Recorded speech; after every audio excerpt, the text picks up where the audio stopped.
Can you share a few leadership traits that will be key to succeeding in this smart machine age? Sure. Thinking very strategically and several steps forward.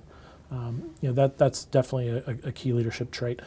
So you have to be thinking ahead and strategically, and then as a leader, you've got to be able to then bring the people along with you. So it's not just enough to say, okay, well, I think this is what's going to happen, and I'm going to take the company this way. And if you're not bringing everybody else along with you, that's a failed leadership model. You might be a great strategic thinker, but that's not great leadership.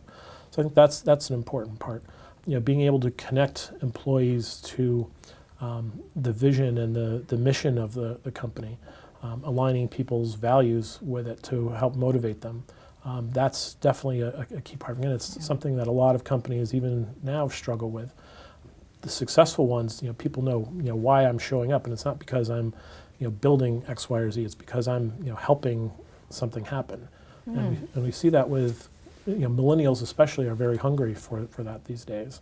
A very important point, the values part of it. Not only are people, and you mentioned millennials, not only they're looking for a paycheck, but they're looking for it to make a difference. Yeah. And ultimately, that's really what business is about, it's about solving and making somebody else's life better.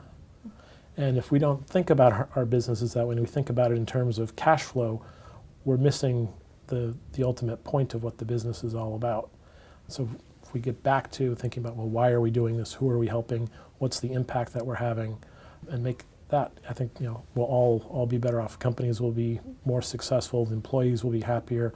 We'll be ensuring that, the company is evolving appropriately, because, what makes customers happy is going to change and evolve over time too. So if we're listening to that, it'll all happen.